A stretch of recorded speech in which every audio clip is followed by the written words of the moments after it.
Thank you. Good morning, everyone. Thank you, everyone, for coming and joining us today. Can we have a thumbs up from the audience in the Zoom? Just let us know if you hear us correctly. You can wave or you can do thumbs up. I hope you can hear us well. Yes. Okay, thank you very much. Now we're going to mute everyone and just officially open the conference day, the Urban Thinkers Campus, Livable Neighborhoods in the Metropolis conference of the day. My name is Adva, and I will introduce myself later. But for now, we just want to start with greetings to open the day. Thank you all for coming. First, we will invite Tal Elipa, the head of the Research and Innovation Authority in Bezalel, to say some greetings and open the day. Thank you, Tal.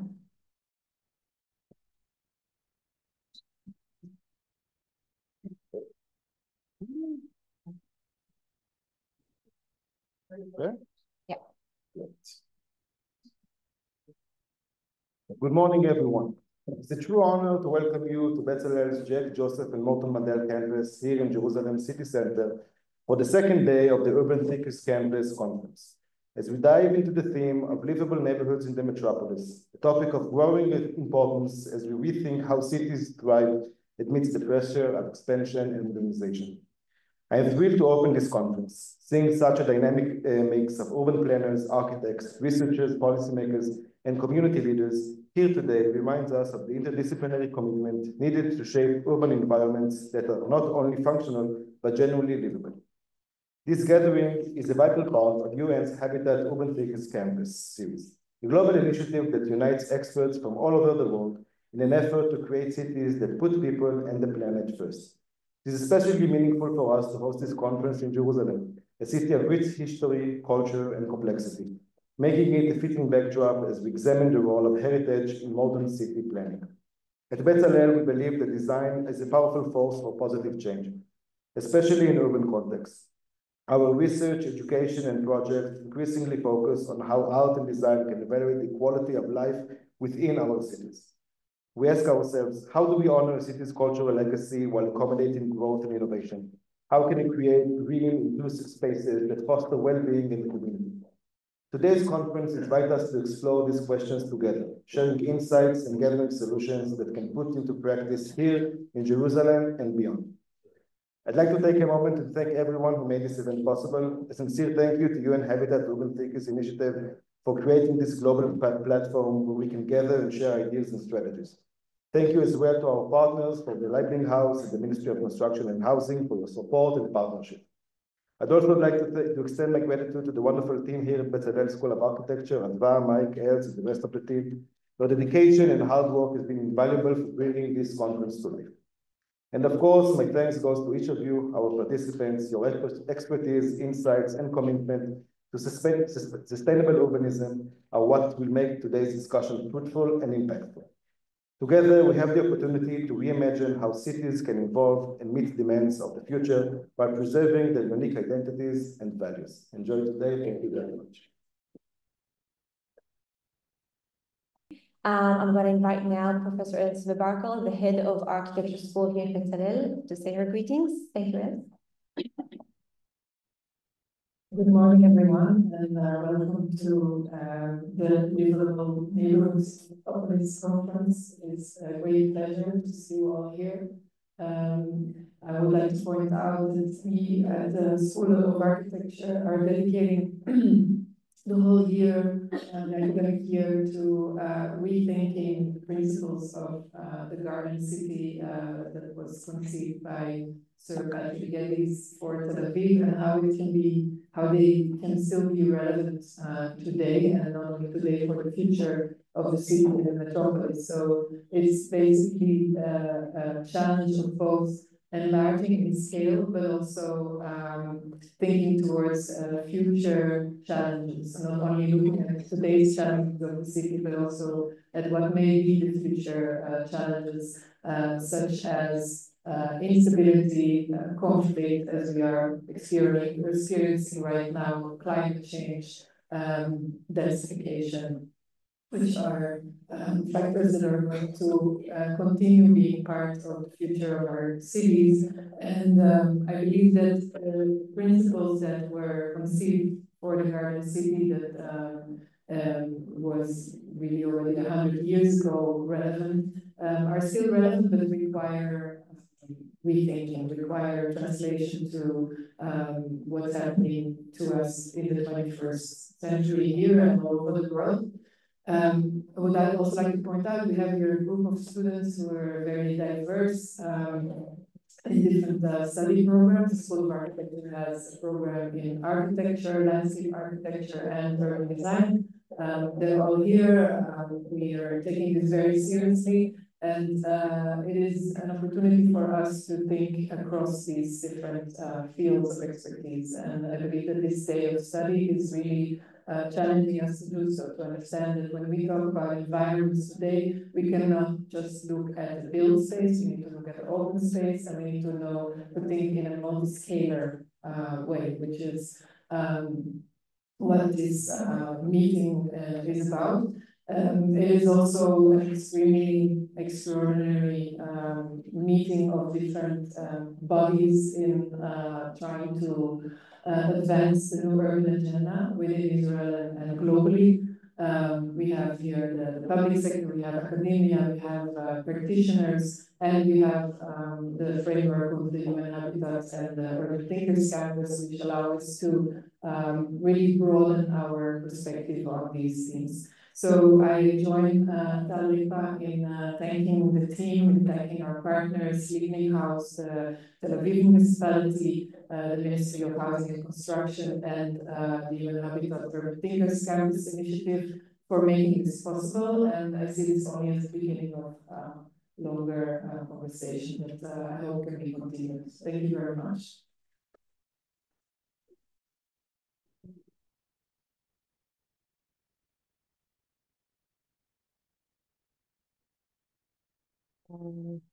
Thank you, Ms. We are waiting for Michal Aran, representative of. Oh, hi, there you are. Hi. We didn't know where you are. Hi, Michal. Sneaky. Oh, good. Then I'm really happy to invite Michal Aran, representative of the Ministry of Housing and Construction, the Israeli Ministry, to say her greetings. Thank you, Michal. Hi.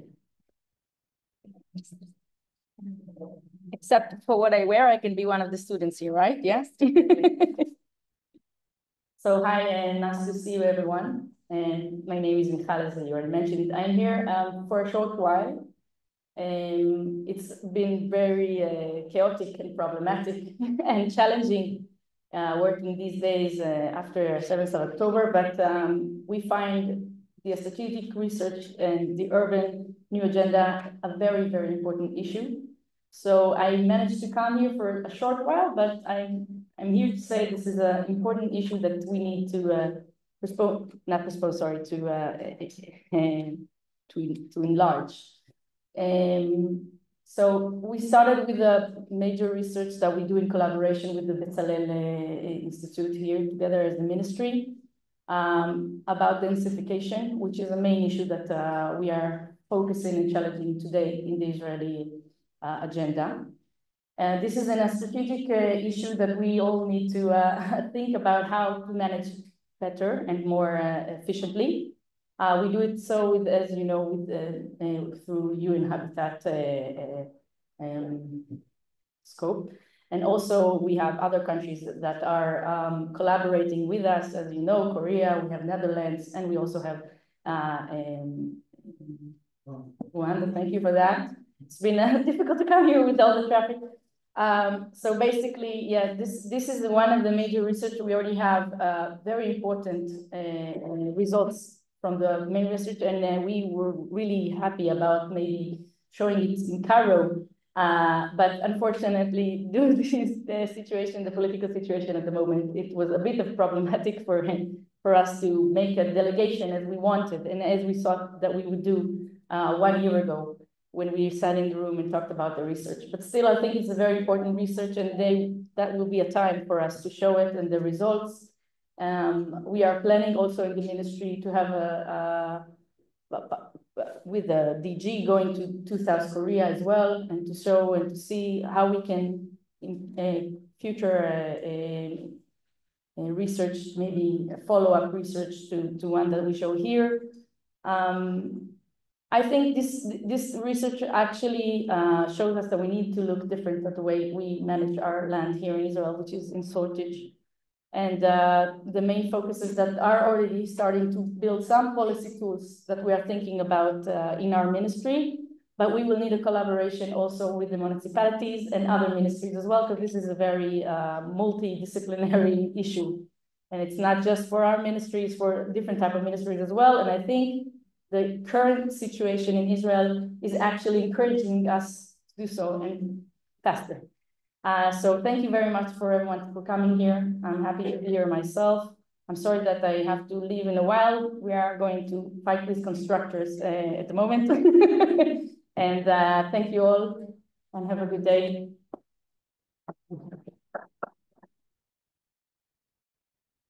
Thank you very much, Michal. Okay, so now it is time, if you will allow me, to explain a little bit more what we're going to talk about today, why are we here today, and kind of frame this two-day conference, this is the second day of this two-day conference, for those who didn't attend the previous day or just in general, the differences between the two. So we are today under the umbrella of the Urban Thinkers Campus, an initiative by UN Habitat. And we actually got the opportunity to host a local event that deals with a topic that we brought to the table as one that deems very important to us in the Israeli and the global agenda. This was a two-day conference, and today the first one took place in the end of October in Liebling Haus in Tel Aviv, and the second one today is here in Bezalel Academy in Jerusalem. The locations are not coincidental. They actually reflect on the topics that we will discuss today, and that is the idea of the Garden City, how it transfers through space and time, and whether and how it is still relevant for the 21st century. In very broad words, the Urban Thinkers Campus, as I said, is an initiative by UN Habitat, which aims to promote kind of open platforms throughout the world for critical discussions through sessions, webinars, urban labs, etc. They have been holding more than 280 sessions worldwide since the beginning of Urban Thinkers Campus in 2014, and today we're one of those sessions. The aim or the goal of the Urban Thinkers Campus is to find a way for implementation and localization of the SDGs, the Sustainable Development Goals, and the New Urban Agenda, because this is a decades of implementation of where we understand that high agendas, global agendas needs to meet the ground and needs to meet local needs. Under UN Habitat, there's another initiative that Professor Mike Turner will explain and tell you more about in a few minutes. So I'm just going to mention it very briefly. The My Neighborhood initiative, which again kind of looks at the neighborhood scale through a publication for design principles for more sustainable neighborhoods. Here we kind of see maybe already how, again, the neighborhood scale, just as it was important in the Garden City of Geddes 100 years ago, kind of still is, the idea is still alive and it's still being experimented and explored until this very day. And as I said, Mike will explain more about this initiative soon. Why metropolis cities? Why Garden City? Why do we care? We care because there's a new metropolis every 2 weeks in the world for the next 15 years, according to UN Habitat's estimations. Those metropolises are varied in their geographical location, in their climatic conditions, in their demographic, in their demographies, and they are under a lot of pressure, both of development pressure, but also instability. This rapid urbanization of metropolises kind of forces us to see this form of urban or new urban field as a field that we need to investigate into. Because of those metropolises metropolitan growth, we realize that maybe from all the SDGs, which are all relevant, but those that are very much relevant and very much interesting are under goal 11, target 11.7, which looks at providing access to safe and inclusive green and public spaces, together with another, I'm missing a slide here, together with target 11.4, which looks to link heritage as an important tool in sustainable development. And this is not just, two targets, one next to each other. If we want to make our cities and our metropolises more safe, inclusive, sustainable, etc., we need to look both at heritage and both at the green spaces as something that needs to work together.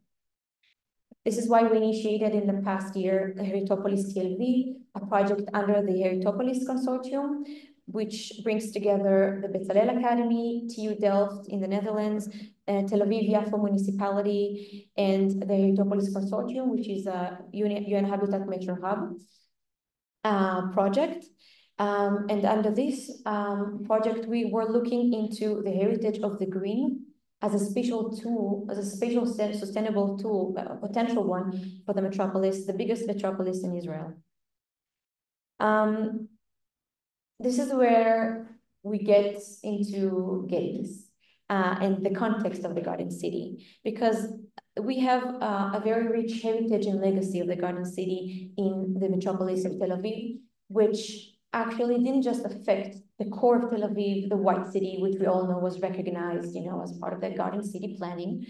But actually those ideas kind of manifested throughout the metropolis, and not just in the metropolis of Tel Aviv, but also in Jerusalem through the Kaufman planning of the garden neighborhoods and the boulevards that are very much evident today in neighborhoods like Rehavia. So in this 100-year mark for the idea of the Garden City and its, I would say, local demonstration in both cities, we would like to discuss today about the differences, the similarities, the opportunities, what both cities can learn for themselves, but also for more broader global discourse that very much looks to learn from the ground, from the bottom up.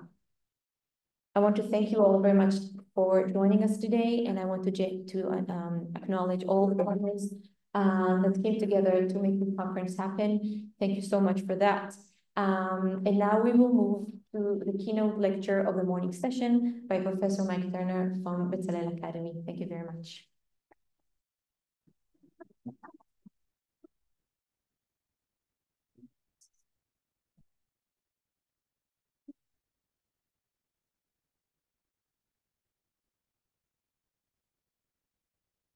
Thank you very much.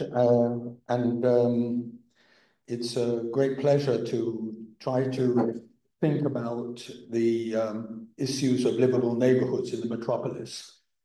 I think I'm going to really unpackage these words here. We can see the word livable, neighborhood, metropolis, garden, city, 21st century. So in half an hour, I'm going to try and unpackage all these terms, try to give some ideas and repackage them together so as to setting the scene, so as to be able to see how far we can go together. Well, I'm really trying to work on getting this house declared World Heritage. This is the house I grew up in. And when I was at university in the 1950s, I was very embarrassed to say that I lived in a suburb, in a garden suburb. In fact, I always said I lived in Hampstead, but never the garden suburb. But then suddenly, later on, 20 years later, I find that this is now a heritage site by Unwin, and the house that I'm in is designed by Lutyens. So I found that, in fact, that times change. But the idea, therefore, of a suburb, which becomes really something quite critical, was then developed, the Hampstead Garden suburb, the town planning in practice by Raymond Unwin. But Raymond Unwin and people like this developed essentially from a concept of utopias. I many times think about that God help us from the utopians. In fact, the problems of utopia might be something which is not achievable, something which we go towards, but it's always something which we can give us a perspective about. However, the most important utopian is that of Ebenezer Howard, with the Tomorrow, a Peaceful Path to Real Reform. And his activities, the magnets which he was trying to deal with, that of the magnet of the town or the country, and trying to give a new magnet of integrating both town and country, was the main light which both Patrick Geddes and Richard Kaufman were involved with. So we can actually begin to see exactly these concepts evolved over the years into something really very, very important. But they evolved parallel, and looking at the understanding of the city, which came from the botanist and the biologist, as opposed to the neighborhoods, which came from the architect and the planner. We won't go into the details, we're just unpackaging some of these ideas. So this gives us a basis of what particularly ideas of the Garden City, where they came from. But let's do fast forward and go to 1987, because the next word we have to deal with as we move into the 21st century is the basis of the sustainable development. This is Mrs. Brundtland, and she, in fact, was the very person in 1987 who created this idea of a sustainable development. But if you look about it, it speaks very much about other generations. Sustainable development that meets the needs of the present without compromising the ability of future generations. So it's the concept of needs. But there's another part which people do not look at, and that is the idea of limitations imposed by the state of technology. Let's really take that to a little bit understanding. And I really like to support and look at the idea of David Reed, who actually said that, in fact, it's meaningless to speak about future generations, that how close we may be to such conditions, in fact, that we have no certainty of the needs of future generations. In 1987, Mrs. Brundtland would not have understood exactly smartphones, the ideas, exactly that second part of the sustainable development, which relates then to the needs, the technological limitations which are given.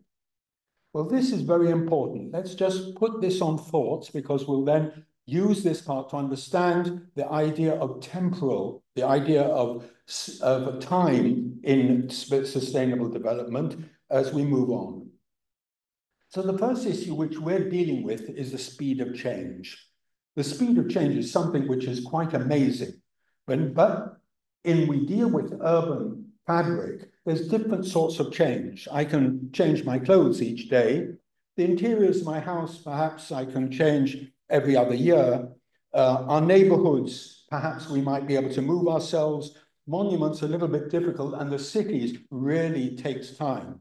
So we have a dissonance between the speed of change and how we deal with it. So we can't look at the city as one complete single unit. We have to take it into parts and see how each of the cogs of the wheels of different sizes then engage within each other.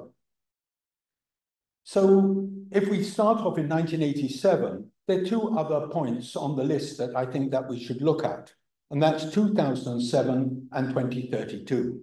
So 1987, Mrs. Brundtland and Sustainable Development, and in 2007, according to the United Nations, we became urban. So you can see at that point, you can see that the graph of the people living in the cities and the people living in the rural areas, in fact, then change.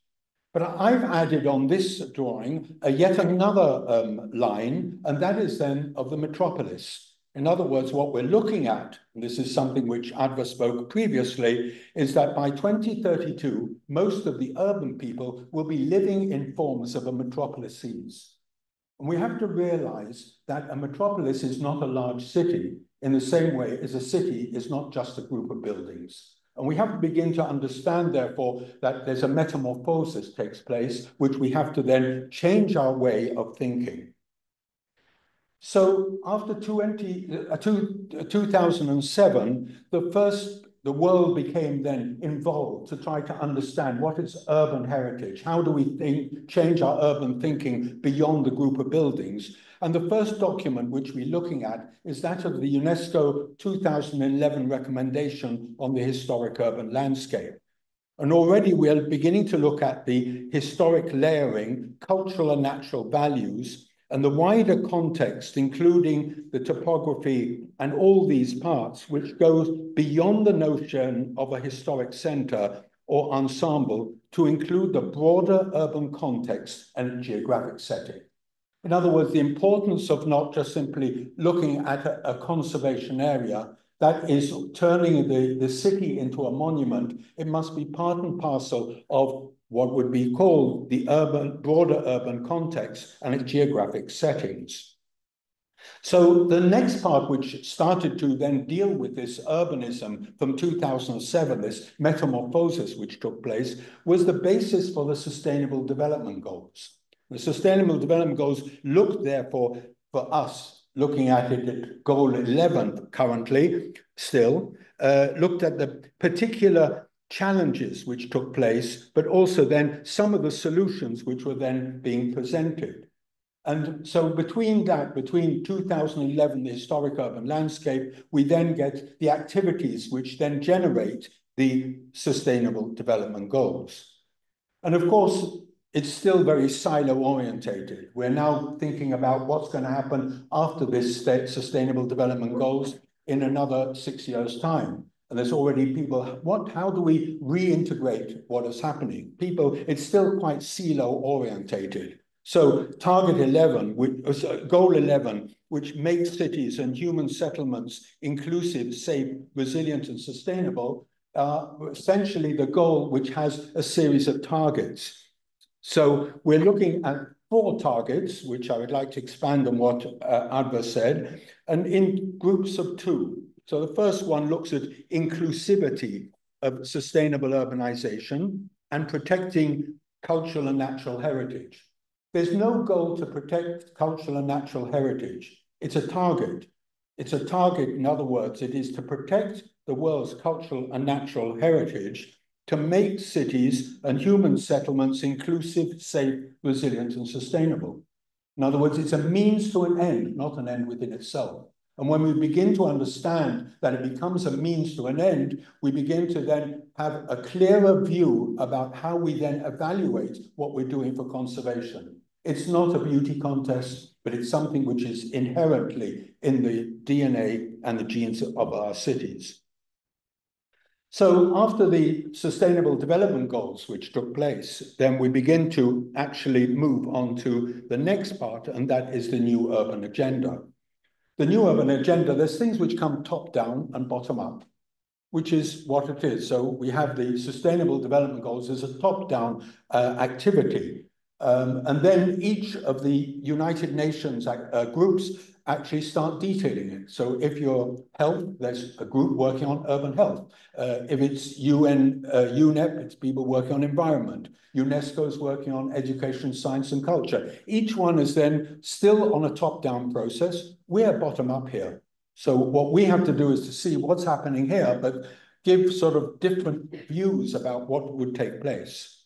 But the biggest change, or shall we say, interpretation, which took place from the Sustainable Development Goals in the new urban agenda was one critical part of spatial sustainability.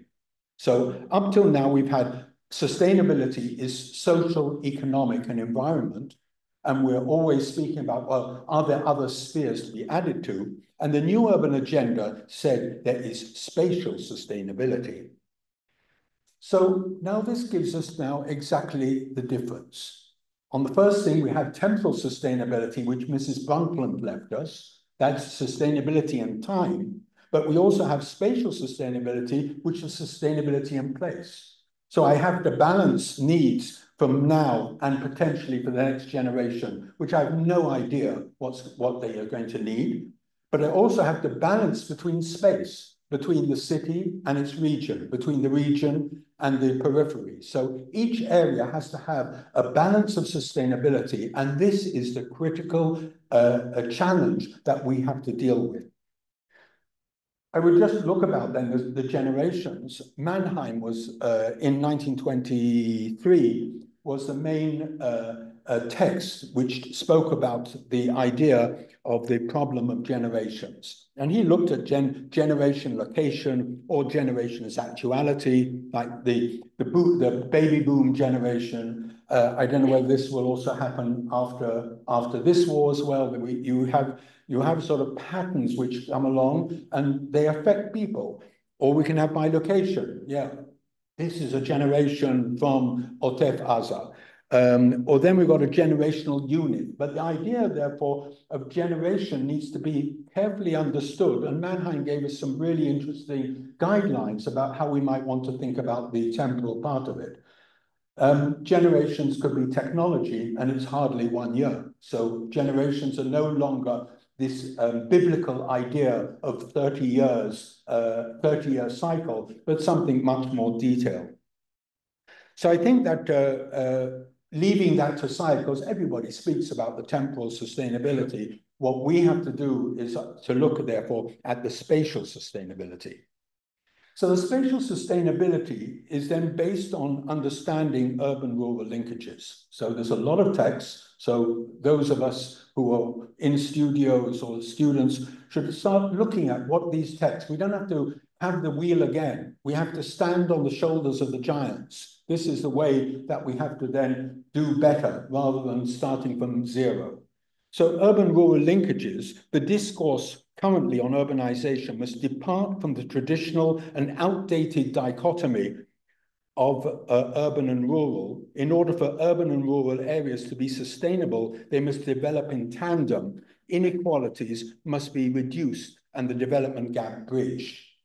So we spoke very much about how, in fact, this spatial sustainability, so the city doesn't stop when we have then Ministry of Transport notes saying built area 50 kilometers an hour. No, that is not the border. But the periphery, the urban, provides recreation, provides market gardening, provides biodiversity, provides all these aspects of urban heat, which are really critical for us to understand this is spatial sustainability.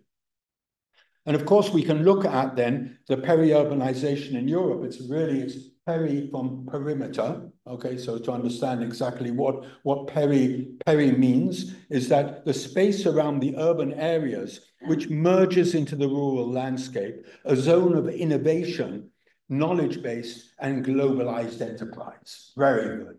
But the main idea really is that this is a soft belly, which can be really manipulated. It could be very problematic to understand these areas because that's the easy area to start developing. And that, in fact, it is the most critical area for us to give it some greater thought. But all this understanding between urban and rural and to looking about spatial sustainability comes in the wake of the metropolis. And this is exactly where we need to be. But the word metropolis comes from Patrick Geddes. So we've got coming along the whole, the circular part of it, that in the first person to use it was 1915 in this book, Cities in Evolution, which is the most important book or contribution of Geddes for us to try to reconsider it and its role in the 21st century, rather than saying, no, but let's say yes, and. This is, perhaps it's not an Israeli way of thinking, but I think this is the way what we should be doing. So the idea really that we have a metropolis, and therefore what I'm trying to explain is that very important that it is not a large city. This is what needs to be done. It is a completely new animal as far as what it is. We can then look at, therefore, as Alpha quite rightly spoke about, but I just add a little bit of information that a new metropolis will evolve every 2 weeks in the next 15 years of a total of 429 new metropolises. These are UN Habitat statistics. naturally, a lot are going to be in Africa and perhaps also then in Asia. But nevertheless, these are amazing statistics, which we have to begin to understand. And perhaps we should look at all of Israel as a single metropolis. But that's also a conceptual idea which is worthwhile to consider. So as the city grows and it undergoes this metamorphosis, that what happens is there's what is called synocism. This is very much a term, it's a historic term, which is used into the understanding of governance, of city governance in the Greek city-states, but it was used by Vance in his continuing city in its application in planning. So therefore, the idea is that dwelling together. Now, synocism is the process by which villages are encompassed into the city as the city grows. Malcha, Ein Karem, in Jerusalem, or we could say other places. But as the city grows, parts of the city become then integrated within what is happening. So we begin to understand what is our relationships to the understanding a living organism, as opposed to it is not plan, it's process. And these processes become really critical. So let's look at, therefore, at the multiplicities. Deleuze also has the concept of the multiplicity. A multiplicity is, in the most basic sense, a complex structure that does not reference a prior unity. Multiplicities are not parts of a greater whole that have been fragmented, and they cannot be considered manifold expressions of a single concept or transcendent unity. Now, let's consider, therefore, the city now, okay? It cannot be part of does not reference a prior unity, where it was previously, but now it is something which is new, and therefore it is then the fragmentation of the city, which is a function of the development which take place within the metropolis. There was also the theory distinguishes between two types of multiplicity, and that of the continuous and that of the discrete multiplicities, but that might be something for a separate seminar. So where are we now? So Bezalel is initiator of a UN Habitat University consortium called Metropolis, Heritage in the Metropolis. And we believe, therefore, that there's a role of heritage. Again, remember, it's not an aim, it's a means. In other words, how the heritage is going to make our cities better. So I would add on Deleuze's comment and to actually put on then yet another layer, and that when the city disintegrates into an archipelago of fragments, a new role is imposed on the landscape as a carrier of topographical characterizations, cohesion and continuity.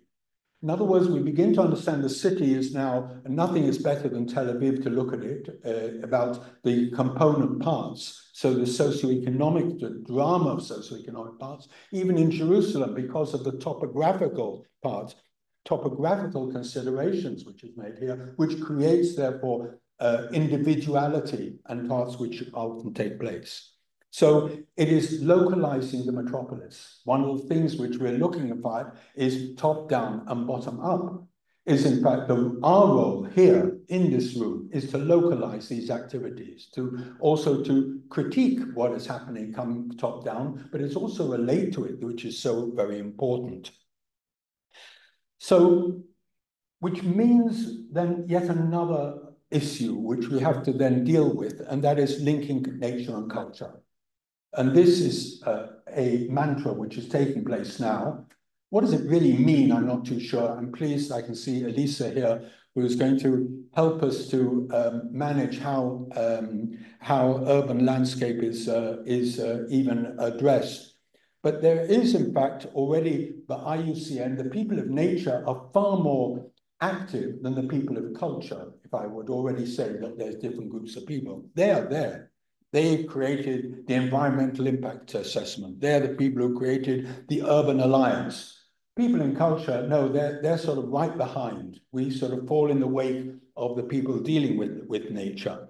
But it is to see, therefore, that new methods that are centered on recognizing, supporting the interconnected biocultural character of the natural, cultural, and social values of highly significant landscapes.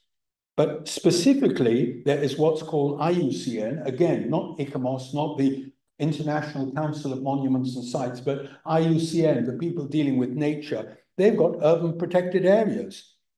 Consider the larger picture of nature in the city. Help to infuse nature into the built urban environment.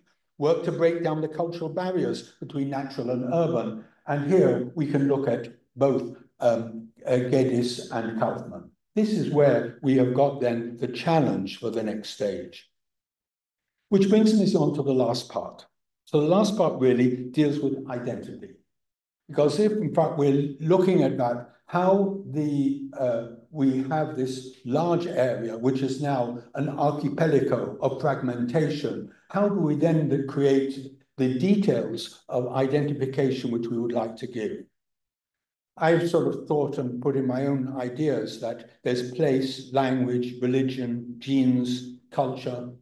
But these are words which try to bring together both tangible, intangible, culture and nature, urban and rural. And this is where we have to put together the orchestra. We have a lot of parts with it. And what we have to do, rather than create a cacophony, we have to create a symphony of where people and things are working together. So identity, if we look at it in a city, takes shape at every level, ensuring that an inhabitant will have multiple ways of describing and expressing it, from the historical traditional image of the city to the identity of neighborhoods and the identity of individual inhabitants in relation to those around them. These different scales, which was highlighted to me by Yirmi just a few days ago, as the scales which are so critical to understand, and shall we say, the different speed of change of each of these scales, that we cannot look at it as one monolithic idea. The identity of culture of any neighborhood can depend just as much on the facilities it enjoys, its cafes, theaters, bars, open spaces, as the people who live there. The German Jews of Wachavia or whatever. So the identity is essentially for us localization. The neighborhood identity is established at a very early stage, and the neighborhood's history proves resilient to change. And that's why the importance of, shall we say, of identifying the urban heritage in its wider understanding, not just simply the architecture or the beauty contest, but also based on physical characteristics, housing style, type, and tenure, even though that the buildings remain, but the interiors change, including who in fact inhabits the interiors. I found that the most interesting research that I could look at was a research done by Dimitrios Anastasio, which looked at factors shaping urban identity and public's perception of urban identity in Saloniki. It was really something quite special, that it puts together in a very, very clear way these ideas of the physical aspects and the social and cognitive aspects, which are so important. We have to be very careful that we're architects, or a lot of us here in this field, but we have to understand that there are a lot of other disciplines which are part and parcel of these activities. So if I want to put it all together and speak about then the targets and the aims, we have to understand that heritage has nothing to do with the past. What we build now is the heritage of tomorrow. But more importantly, we make an important distinction between the past as what has happened, history as selective attempts to describe this past or manipulating this past, and heritage as a contemporary product shaped from history. And I think that this is where we have to be, to understand, therefore, the relationships of the future, which is created through processes of selection and interpretation. So this needs to then better understand the idea of critical research to understand exactly how, in fact, we begin to understand the past. And it's nothing to, the most innovative activities take place in conservation. It's nothing to do with putting back in the past. Oh, there are people who deal with that, but that's not what we are. So I suppose I should speak about my neighborhood. Which brings on, well, what other tools do we have to develop? My neighborhood was generated, as you can see, this is currently October 24, and it's the idea is that it should be top-down, and they're challenging particular groups like ourselves to have a bottom-up. Daniela has been developing with Els the urban code with the graduate program. This is exactly where we need to be. What is the urban code? They've actually, my neighborhood has put on now, my neighborhood for hill cities. Very interesting. But okay, but that's still top down. But what is the hill city of Jerusalem, or what would be my neighborhood when we take Geddes and we speak about then the challenges and the opportunities which the garden city can give? So they've given essentially 5 objectives. They put it into the compact city, the connected city, the inclusive city, the vibrant city, the resilient city. They've taken some parts which look at sustainable development goals, but put something which gives character, quality to exactly what we're trying to give. And it's built you can download it. You don't need me to give a presentation how to download my neighborhood, but you can download it. It's really good fun, and you can try it and see exactly how you can change it and use it to do whatever you want to do. But the other thing within the matrix is that different scales. So in the same way that I explained to you the scales of clothes, interiors, buildings, monuments, cities, etc. We also have scales of the building unit, the open public space, the street, the neighborhood, which is exactly builds on what we discussed in the first session in Tel Aviv Liebling Haus. So these really is then, how do we begin to do it? And they're recommending that there must be a matrix. The previous idea was essentially one after the other, a single process, that of then urban fabric, then transport, then land use, and we put all these things together. And the idea, therefore, was to generate, therefore, a matrix of which we have the urban city objectives, which are then, and we can then put your own objectives, put different objectives. You could also then give different weighting to different objectives, but whatever it is, that is where it would be. So to end, what are our main challenges in Israel? We've got so many. This is a text which came from the Bezalel research with the Ministry of Construction and Housing. And we look also at the density challenges, so many challenges, from high cost of living, skyscrapers, Airbnb, insufficient funding, whatever. I mean, the list is so great that we don't have to deal with it. And when you actually look into the threats which the UNESCO gives to urban heritage and to our livability of our neighborhoods, we get so many: development, infrastructure, management, buildings and development, transportation. We all feel that we're being threatened. And all these threats are really something quite difficult. I would like to suggest there's really only one threat that we have to take into consideration, and that is arrogance. And I think that this is something which we have to begin to understand, that in fact that the quality of what we're doing and the heritage of our time, the heritage of our place, is recognizing exactly that we are just adding dimensions to what is taking place. And we have then a great potential. The digital revolution, which I don't know whether I'm part of, but I'm an observer of at my age, essentially is shifting from centralized hierarchies to distributed networks. Technology now empowers individuals rather than external hierarchies. Now that is where the bottom up, and that is where the activities of grassroots can make a big difference. And with this is in fact, perhaps with all these threats, this is where the digital revolution is really critical. And Metropolis is the soul of the metropolis. And it says in the Talmud, Jerusalem had cinnamon trees, and while they were harvesting them, their scent wafted through the land of Israel. Something very special, just more about the ideas of biodiversity, but to understand exactly how nature and culture then merge together. And if I want to speak about arrogance, my last slide, I have 1 minute more. I'm convinced this is in fact of Le Corbusier, which he wrote for the Libling. I'm convinced that architecture in Palestine should not be limited solely to the discovery of one kind of formula.